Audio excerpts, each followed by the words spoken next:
Vasavan, Kadakampally, V Sivankutty ഈ 3 പേർ ഉറപ്പായും തോൽക്കേണ്ടവരാണ്. അക്കൂട്ടത്തിൽ വീണ ജോർജിനെയും കൂടെ ഞാൻ ചേർക്കുന്നുണ്ട്. എങ്കിലും ഈ 3 പേർ ഉറപ്പായും തോറ്റിരിക്കണം എന്ന് പറയുന്നുണ്ട്. ഇതിന് വ്യക്തമായ കാരണമുണ്ട്. കാരണം ഞാനൊരു വിശ്വാസിയാണ് എന്നുള്ള നിലയ്ക്കും ഒരു സാധാരണക്കാരനായ ഈ കേരളത്തിലെ ജനം എന്ന നിലയ്ക്കുമാണ് ഞാൻ പറയുന്നത്. എൻ്റെ വിശ്വാസത്തെ മുറിവേൽപ്പിച്ചതിൽ ഈ 3 പേർക്കും നിർണായകമായ പങ്കുണ്ട്. ഞാൻ പറയുന്നത് ശരിയാണോ സർ? അല്ല, തീർച്ചയായിട്ടും അങ്ങനെ എടുക്കണം. കാരണം ഇപ്പൊ എനിക്ക് തോന്നുന്നു പലപ്പോഴും ഈ കേരളത്തിലെ ഈ 4 മന്ത്രിമാര് മാത്രമേ, ഇപ്പൊ 4 മന്ത്രിമാരെ പേരാ പറഞ്ഞത്. അതെ. ഒന്ന് വാസവന്റെ പറഞ്ഞു, ശിവൻകുട്ടിയുടെ പേര് പറഞ്ഞു, മുൻ മന്ത്രിയായിട്ടുള്ള കടകംപള്ളി സുരേന്ദ്രന്റെ പറഞ്ഞു, നിലവിലെ മന്ത്രിയായിട്ടുള്ള വീണ ജോർജിന്റെ പേര് പറഞ്ഞു. 3+1. അതെ. ഈ പറയുന്ന 4 പേരും തോൽക്കാനുള്ള സാധ്യതയാണ് വളരെ കൂടുതൽ. ഇതിന് കാരണം വെച്ചിട്ടുണ്ടെങ്കിൽ ഇവരാരും ഇവരുടെ വകുപ്പിനോട് നീതി പുലർത്തിയവരല്ല. നല്ല എക്സാമ്പിളാ വാസവൻ എടുക്കുക. വാസവൻ ഒന്നാം തരം കൊള്ളക്കാരനാ. അതെ. വാസവനെ സംബന്ധിച്ച് ഇപ്പൊ ഈ ശബരിമലയിൽ സ്വർണ്ണപ്പാളി മോഷണം ഉണ്ടായി. ഈ സ്വർണ്ണപ്പാളി മോഷണത്തിനകത്ത് വാസവന്റെ പങ്കെന്താണ്? ഞാൻ പങ്കുണ്ടെന്ന് ഉറച്ചു വിശ്വസിക്കുന്ന ആളാണ്. ഞാൻ കടകംപള്ളി സുരേന്ദ്രൻ അതിനകത്ത് പങ്കുണ്ടെന്ന് ഉറച്ചു വിശ്വസിക്കുന്നവരാണ്. അതുകൊണ്ട് തീർച്ചയായിട്ടും വരുന്ന തെരഞ്ഞെടുപ്പിനകത്ത് കേരളത്തിലെ വോട്ടർമാര് വസ്തുതകള് അടിസ്ഥാനത്തിൽ മാത്രം ചിന്തിക്കുന്ന ആളുകള് ഒരു കാരണവശാലും വാസവൻ ഊട്ടി രേഖപ്പെടുത്തില്ല. എനിക്കറിയാവുന്ന കമ്മ്യൂണിസ്റ്റുകാരുണ്ടല്ലോ ഏറ്റുമാനൂര്, എനിക്കറിയാവുന്ന കമ്മ്യൂണിസ്റ്റുകാരുണ്ട്. അതേപോലെ തന്നെ കഴക്കൂട്ടത്തിലെ ആയിട്ടുള്ള കമ്മ്യൂണിസ്റ്റുകാർ കടകംപള്ളി സുരേന്ദ്രനെ വോട്ടിയില്ല. ആറന്മുളയിലെ കമ്മ്യൂണിസ്റ്റുകാർ വീണ ജോർജിനെ വോട്ടിയില്ല. കാരണം ഇവർക്കൊക്കെ വോട്ട് ചെയ്താൽ ഉണ്ടാവുന്ന ചില പ്രശ്നങ്ങള്. ഇപ്പൊ ശിവൻകുട്ടിക്ക് നേമത്ത് അവിടെ ആരെ വോട്ട് ചെയ്യുക? സർ, നേമത്തെ കമ്മ്യൂണിസ്റ്റുകാരായിട്ടുള്ള ആൾക്കാർ, ഞാൻ നേമത്തുകാരനാണ്, നേമത്തെ വോട്ടറാണ്. അതുകൊണ്ട് തന്നെ എനിക്ക് പറയാൻ കഴിയും, അവിടുത്തെ കമ്മ്യൂണിസ്റ്റുകാരായിട്ടുള്ള ചില സുഹൃത്തുക്കൾ എന്നോട് പറഞ്ഞു, SDP ഇഫ്താറിൽ പോയി ഇപ്പൊ SDP വോട്ട് വേണമെന്ന് പറയുന്നു. ഞങ്ങൾ കമ്മ്യൂണിസ്റ്റ് ആണെങ്കിലും ഞങ്ങൾ അടിസ്ഥാനപരമായ ഹിന്ദുക്കളാണ്. ഞങ്ങളുടെ വിശ്വാസത്തിനും ഞങ്ങളുടെ ജീവിതത്തിനും എന്ത് വിലയാണ് ശിവൻകുട്ടി കൊടുക്കുന്നതെന്ന് ചോദിക്കുന്നുണ്ടോ? അല്ല, കേരളത്തിലെ ഹിന്ദു വോട്ടർമാരെ കൺസിഡർ ചെയ്യേണ്ടെന്നാണ് കമ്മ്യൂണിസ്റ്റ് പറയുന്ന നയം. അതേ നയം തന്നെയാണ് കോൺഗ്രസിന്റെ നയം. ഹിന്ദു വോട്ടർമാരെ അല്ല. അതുകൊണ്ടാണ് ഇപ്പൊ ഇവര് സ്ഥാനാർത്ഥികൾ നിർത്തിയിട്ടുണ്ടല്ലോ. ഇപ്പൊ നമ്മൾ തന്നെ ഇടയ്ക്ക് ചർച്ചയിൽ പറഞ്ഞിരുന്നു, ഗുരുവായൂർ ഏകദേശം 48% വരുന്ന ആളുകൾ ഹിന്ദുക്കളാണ്. പക്ഷേ കഴിഞ്ഞ 50 വർഷമായിട്ട് അവിടെ ഒരു സ്ഥാനാർത്ഥിയെ നിർത്താനായിട്ട് ഒരു ഹിന്ദു സ്ഥാനാർത്ഥിയെ നിർത്തില്ല. എന്താ കാരണം? 30% താഴെ വോട്ടുള്ള മുസ്ലിം സമുദായത്തിൽപ്പെട്ട ആളുകളെ സ്ഥാനാർത്ഥിയാക്കി നിർത്തി മത്സരിപ്പിച്ച് വിജയിപ്പിക്കുന്നതിലാണ് കോൺഗ്രസ്സുകാരനും കമ്മ്യൂണിസ്റ്റുകാരനും താല്പര്യം. അതാണ്. ഇതേ പ്രശ്നം തന്നെയാണ് മറ്റുള്ള മണ്ഡലങ്ങളിലുള്ളത്. ആലുവ നിയോജകമണ്ഡലം അങ്ങനെയാണ്, കളമശ്ശേരി നിയോജകമണ്ഡലം അങ്ങനെയാണ്. ഈ പറയുന്ന ഹിന്ദു ഭൂരിപക്ഷ മണ്ഡലങ്ങളിലൊക്കെ തന്നെ മറ്റു മതവിഭാഗത്തിൽപ്പെട്ട, ഇപ്പൊ കോൺഗ്രസ്സുകാർ അക്കാര്യത്തിൽ വലിയ പങ്കുവഹിക്കുന്ന ആളുകളാണ്. അവർ ലീഗിന് പതിച്ചു കൊടുത്തേക്കാണ് ഇപ്പൊ ഈ പറയുന്ന സ്ഥലം, മറ്റേ കളമശ്ശേരി.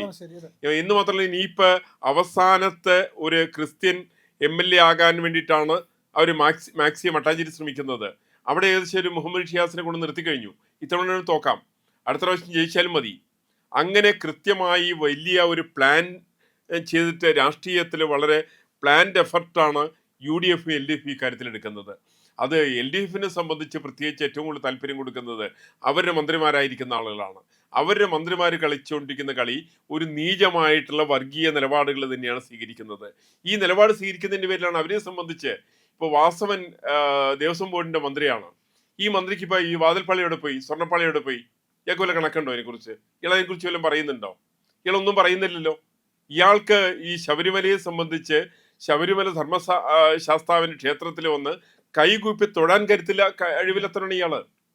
ആറ്റുകാലമ്മയുടെ മുന്നില് ഭണ്ഡാരടുപ്പില് തീ കൊടുക്കുമ്പോ അവിടെ അത് അഗ്നി ജ്വലിക്കുമ്പോഴത്തേക്കും ശിവൻകുട്ടി GRLന്റെ തോളി കൈയിട്ട് നിൽക്കുക, എന്തോ കൗതുകം കാണും പോലെ. അല്ല, അയാളെ സംബന്ധിച്ച് ഈ കാട്ടുകോഴിക്ക് എന്ത് സംക്രാന്തി എന്ന് ചോദിക്കാറുണ്ട്.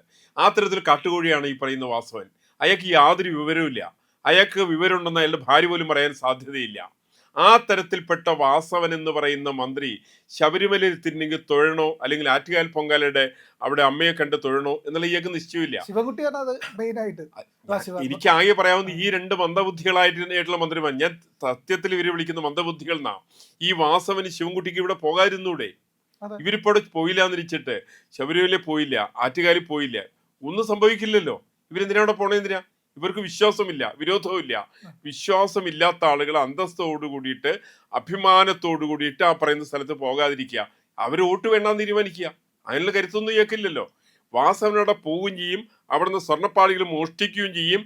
ഈ പറയുന്ന ആൾക്കൊക്കെ പങ്കുണ്ട്. കടകംപള്ളി സുരേന്ദ്രൻ ഇക്കാര്യത്തിൽ പങ്കുണ്ട്, വാസവൻ ഇക്കാര്യത്തിൽ പങ്കുണ്ട്. ശിവൻകുട്ടിയുടെ പങ്കിനെ സംബന്ധിച്ച് അന്വേഷിക്കേണ്ടതാണ്. ദേവസ്വം ബോർഡിന്റെ പ്രസിഡന്റുമാർ പലരും ഇന്നിപ്പോൾ അകത്താണല്ലോ. അവർ മാത്രമൊന്നുമല്ല, ഇവർക്കൊക്കെ ഇക്കാര്യത്തിൽ പങ്കുണ്ടല്ലോ. ഈ പങ്കുള്ള ആളുകളെ സംബന്ധിച്ചൊന്നും ഹൈന്ദവ ക്ഷേത്രത്തിന്റെ നിലനിൽപ്പ് അവരുടെ വിഷയമേ അല്ല. ഏറ്റുമാനൂർ അമ്പലത്തിൽ എത്ര മോഷണം നടന്നാലും അത് വാസവന് പ്രശ്നമല്ല. ആ ക്ഷേത്രം അധപ്പതിച്ചു പോയി എന്നിരിക്കട്ടെ, വാസവന് പ്രശ്നമല്ല. വാസവന്റെ പ്രശ്നം ശബരിമലയില് പരമാവധി സ്വർണ്ണം അടിച്ചു മാറ്റുക എന്നുള്ളതാണ്. ഈ അടിച്ചു മാറ്റുന്ന പ്രവർത്തനമാണ് ഈ പറയുന്ന മന്ത്രിമാരൊക്കെ നിർവഹിക്കുന്നത്. അപ്പൊ ചിലപ്പോൾ തോന്നുന്നു ഇവരൊഴിച്ച് ബാക്കിയുള്ളവരൊക്കെ നല്ല മന്ത്രിമാരാണോ. ഇപ്പൊ എം പി രാജേഷ് ഉണ്ട്, അതെ. അതേപോലെ തന്നെ പി രാജീവ് ഉണ്ട്, പിന്നെ വേറെ ഒരുപാട് സാധനങ്ങൾ. വീണ ജോർജ് ആരോഗ്യ മേഖല നശിപ്പിച്ചു. വീണ ജോർജ് എന്നൊക്കെ പറഞ്ഞ കേരളത്തിന്റെ ആരോഗ്യ മേഖലയുടെ ഒരുപക്ഷെ ശൈലജ ടീച്ചറടക്കം മെച്ചപ്പെടുത്തി കൊണ്ടുവന്ന കേരളത്തിന്റെ ആരോഗ്യ മേഖലയുടെ 16 അടിയന്തരം നടത്തിയിട്ടുള്ള സ്ത്രീയുടെ പേരാണ് വീണ ജോർജ്. അതെ. അതുകൊണ്ടാണ് അവരുടെക്ക് അവര് കഴുത്തിന് എന്തോ ഉളുക്കെന്നൊക്കെ പറഞ്ഞ്, ഈ ഉളുക്ക് പറഞ്ഞ പാർട്ടി പിന്നെ കാറി കയറി യാത്ര ചെയ്യുകയാണ്. അവര് മറ്റേ ആശുപത്രിയിൽ അഡ്മിറ്റ് ആവുന്നു, ICUയിൽ അഡ്മിറ്റ് ആവുന്നു, ICUയിൽ നിന്ന് രാത്രി ഇറങ്ങിയിട്ട് അവർ വീട്ടിലേക്ക് ഓടിപ്പോകുന്നു. എത്ര പരിഹാസ്യമാണ് മന്ത്രിമാരുടെ നിലപാട്. ഇത്തരം വിവരം കെട്ടവരാണോ മന്ത്രിമാരാവേണ്ടത്? ഒരു സമയത്ത് മാധ്യമ പ്രവർത്തകയായിരുന്നുള്ളത് ശരിയാണെങ്കിൽ പോലും ആ മാധ്യമ പ്രവർത്തനത്തിൽ നിൽക്കുന്ന സമയത്ത് പോലും ഈ തരം രാഷ്ട്രീയം ഇവർ എത്തിക്കുന്നത് വിവരക്കേടിന്റെ പര്യായങ്ങളായിട്ടാണ്. മാധ്യമപ്രവർത്തകയായിരുന്നപ്പോഴും വിവരക്കേട് പൊട്ടത്തരം അല്ലാതെ പറഞ്ഞിട്ടില്ല. ഇവര് പറഞ്ഞില്ല. ഇവർക്ക് മാധ്യമ പ്രവർത്തനം അറിയാമോന്ന് അറിഞ്ഞുകൂടാ.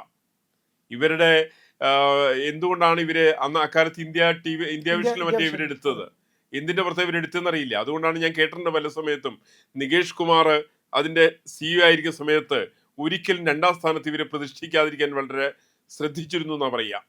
അപ്പൊ അതിന് കാരണം നികേഷ് കുമാർ കൂടെ, ഈ സാധനം പറയാനല്ലോ, ഈ കൂടെ കിടക്കുന്ന രാപ്പനി അറിയാന്ന് പറയാറുണ്ട്. കൂടെ പ്രവർത്തിക്കുന്ന നികേഷ് കുമാറിനാണ് യഥാർത്ഥമായിട്ട് വീണ ജോർജിന്റെ കഴിവിനെ സംബന്ധിക്കുന്ന കൃത്യമായിട്ടുള്ള നിശ്ചയമുള്ളത്. അതുകൊണ്ട് നികേഷ് കുമാർ അദ്ദേഹത്തിന് ഇവർക്ക് വേണ്ട ഒരു സ്ഥാനം കൊടുത്തായിട്ട് നമ്മൾ കാണുന്നില്ല. അപ്പൊ ഈ പറയുന്ന മന്ത്രിമാരെ എല്ലാവരും നോക്കിയാല് ഒരു മന്ത്രിയും, മുഹമ്മദ് റിയാസ് കേന്ദ്രം കൊടുക്കുന്ന പണം വെച്ചിട്ട് ആ റോഡിന്റെ മുകളിൽ കൂടെ നടന്നതിന് ശേഷം ഹാ എന്ന് ആർത്ത് വിളിക്കുന്ന ആളാ മുഹമ്മദ് റിയാസ്. മാത്രം അറിയാവുന്ന ചില മന്ത്രിമാരാണ്. അപ്പൊ ഇത്തരം ചില മന്ത്രിമാരെ ഉണ്ടെന്നുള്ളത് ഒഴിച്ചു നിർത്തിയാൽ ഇടതുപക്ഷത്തെ സംബന്ധിച്ചുള്ള ഈ പ്രാവശ്യത്തെ മന്ത്രിമാരെല്ലാവരും തികഞ്ഞ പരാജയമാണ്, വളരെ പരാജയങ്ങളാണ്. ആ പരാജയപ്പെട്ട മന്ത്രിമാരുടെ എണ്ണത്തില് ഏറ്റവും പ്രഥമ സ്ഥാനീയനായിരിക്കുന്ന ആള് അത് വാസവൻ തന്നെയാണ്. അതേപോലെ തന്നെ വാസവനെ പോലെ തന്നെയാണ് കടകംപള്ളി സുരേന്ദ്രൻ, പഴയ മന്ത്രിയാണെങ്കിലും അയാൾ ആ സ്ഥാനത്താണ്. അതേപോലെ തന്നെ വീണ ജോർജ് ഒട്ടും മോശമല്ലാത്ത പിന്നാക്കാവസ്ഥയിലാണ്. ഈ പറയുന്ന ശിവൻകുട്ടിയുടെ കാര്യം പിന്നെ പറയാനേ ഇല്ല. ശിവൻകുട്ടിക്ക് ഒരു സാധനം, ഒരു 356 എന്നുള്ള വാക്ക് മാത്രം കൃത്യമായിട്ട് പുള്ളി പറഞ്ഞാൽ മതി. അത് പറയാൻ പോലും കരുത്തില്ലാത്ത, വിദ്യാഭ്യാസ രംഗത്ത് അധപ്പതിപ്പിച്ചുകൊണ്ടിരിക്കുന്ന, ഒരുപക്ഷെ എനിക്ക് സായിപ്പ അദ്ദേഹത്തിന്റെ അടുത്തേക്ക് ഒരു പ്രസ്താവനയൊക്കെ വന്നു. അത് അഘോരി സ്വാമികളെ കുറിച്ചാ. അഘോരികൾ വന്ന കുട്ടികൾ ഭയപ്പെടുന്നതാണ്. ഞാനത് FBയിൽ എഴുതിയിട്ടുണ്ടായിരുന്നു. അഘോരികൾ വന്നാൽ ഭയപ്പെടുന്നത്, അഘോരികളെ കണ്ടല്ല കുട്ടികൾ ഭയപ്പെടുക, അവരുടെ വസ്ത്രമില്ലാത്ത ഭസ്മം മൂടിയിരിക്കുന്ന അവര് ശരീരം കണ്ടിട്ടല്ല ഭയപ്പെടുക. മറിച്ച് ശിവൻകുട്ടി ഏതെങ്കിലും വിദ്യാലയത്തിന് മുമ്പിൽ വന്നാൽ, ശിവൻകുട്ടി ഒന്ന് തുറന്നാൽ, ശിവൻകുട്ടി കാറിൽ നിന്നിറങ്ങി ഒരു 50 അടി സ്കൂളിലേക്ക് നടന്നു വന്നാൽ ഏത് കുട്ടിയും ഭയപ്പെടാനുള്ള സാധ്യതയുണ്ട്. കാരണം അത്രയ്ക്കൊരു തികഞ്ഞ ഒരു മന്ദബുദ്ധിയുടെ യാത്രയാണ് ശിവൻകുട്ടിയെ സംബന്ധിച്ചുള്ളത്. അപ്പൊ അതുകൊണ്ട് അദ്ദേഹത്തെ കാണുന്ന സമയത്താണ് സ്വാഭാവികമായിട്ട് കേരളത്തിലെ വിദ്യാർത്ഥികൾക്ക് പോലും ഭയമുണ്ടാകുന്നത്. ഏതാണെങ്കിലും ഈ പറയുന്ന കേരളത്തിലെ മന്ത്രിമാരെല്ലാവരും പരാജയപ്പെടാനുള്ള സാധ്യത, ഇവര് പരാജയപ്പെടേണ്ടത് കേരളത്തിന്റെ വികസനത്തിന്റെ മുന്നേറ്റത്തിന്, കേരളത്തിന്റെ മുന്നോട്ടുള്ള പ്രയാണത്തിന് അനിവാര്യമാണെന്നുള്ളതാണ് എൻ്റെ അടിയുറച്ച വിശ്വാസം.